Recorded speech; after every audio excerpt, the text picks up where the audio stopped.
Hello, friends, and welcome back to another episode of Eric's Bathtub Musings, a place where philosophy and bathing can join to bring you all the latest in cognitive analysis, taxonomy, and other fun intellectual stuff. Okay, today's topic is heuristics. Heuristics. One way to think about cognitive functions in general is to think of them as one's preferred heuristics and heuristic making and testing mechanisms. So a heuristic is simply a rule of thumb. It's a default that one uses when assessing a situation. Let's say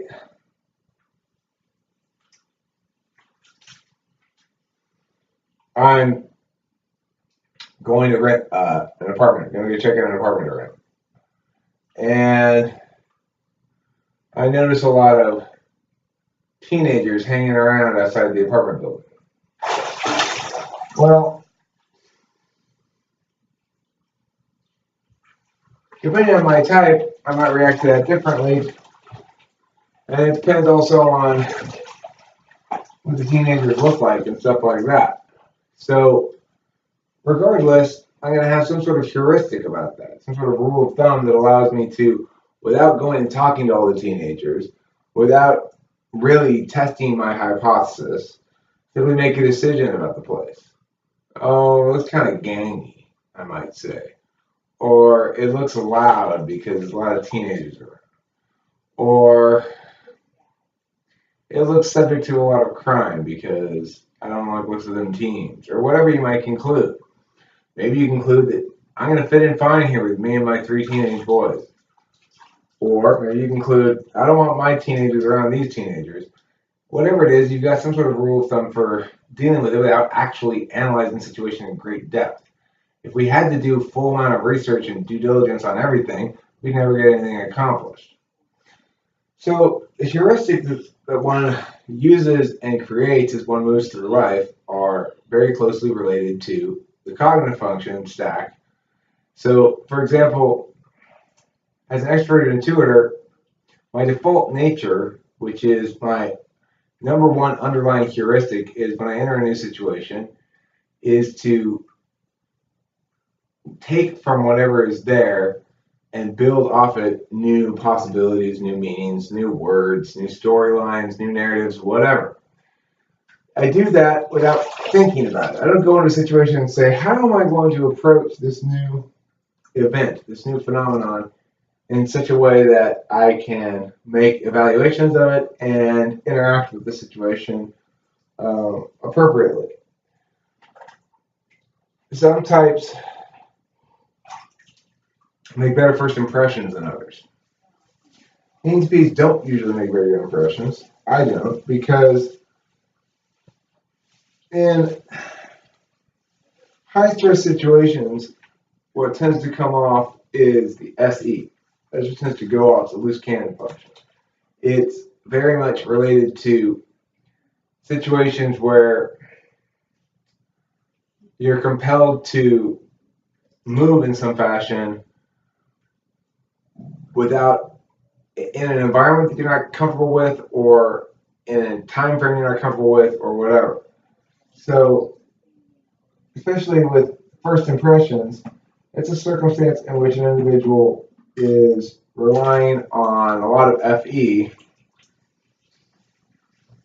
but as a tertiary user of FE, I'm fairly sloppy in my FE execution, as is indicated by the fact that I'm making a video while taking a bath. I don't know if we can see your wiener. What? I don't know if we can see your wiener. No, no one can see my wiener.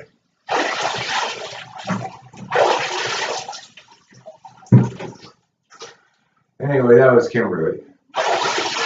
She can see my wiener if she wants to. Anyway, this heuristic thing explains a lot about why people end up having types. Because a cognitive function isn't just a endowment by nature. It's not that really. It's instead a persistent habit of attention.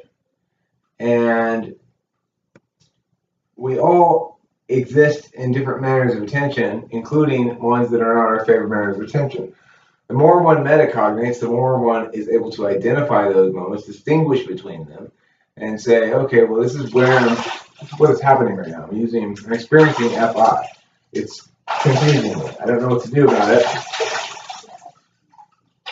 In those moments, I usually remember what Kimberly says. You just have to sit with it. Sit with the feelings. Anyway,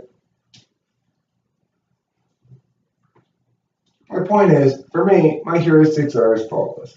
Is make possibilities about things. So, what did I do today, for example? I said take a bath. Well, that's boring. What am I going to do to make it more interesting? I can make a video. So, I did. And I get not as much good SI out of it. What does that mean? Less of my attention is paid to the pleasurable sensation of taking a bath. More of my attention is paid, much more of my attention is paid to the ideation process, namely the NETI under a meta framework of FE steps of cognition that I naturally undertake. If I am an SI DOM, I'm not doing this.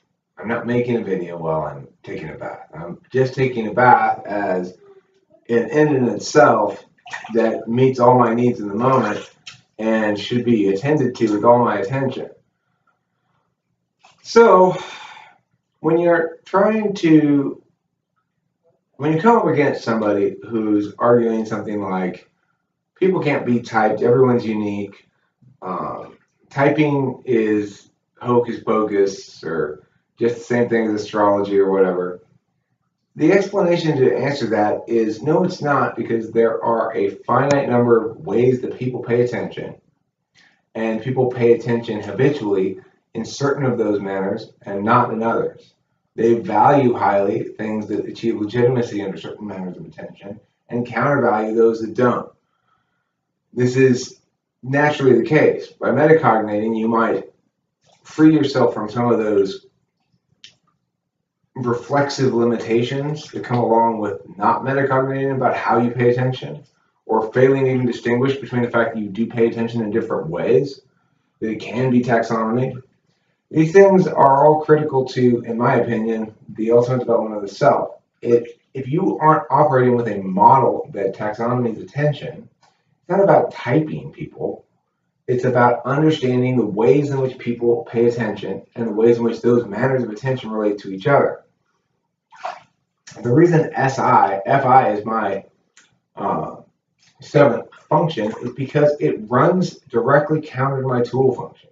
It's naturally going to be the case that if I'm spending my time doing logically consistent stuff that removes as a factor the personal and subjective experience of emotions in order to determine its legitimacy, then I'm going to countervalue those subjective and personal expressions of emotions, especially when used as warrants for arguments. It's impossible that it would be otherwise, that I would spend all my time using this tool in this way. Somebody come along and say, well, I want something that is counter to this mechanism of attention that you're so accustomed to using, and I believe it's of equal legitimacy. But it's the only way you accustom yourself to legitimizing things. You're not going to be able to metacognate at that point and say, oh, well, the reason your position, though crazy and wrong under my TI framework, has equal legitimacy is because your FI framework is fundamentally subjective, and it's also fundamentally personal. It doesn't make it less valid. In fact, most things in life that we do are more valid on a personal subjective level than they are on an impersonal or disinterested objective level of CI or FE. It's just a matter of what's being talked about. So if someone's doing public policy or something like that, there's no business for FI there, or TE for that matter. Anyhow, enough about that. That's enough about my heuristics and cognitive functions. Bathtub Musings 101. Thanks for watching, and don't forget to eat plenty of teeth.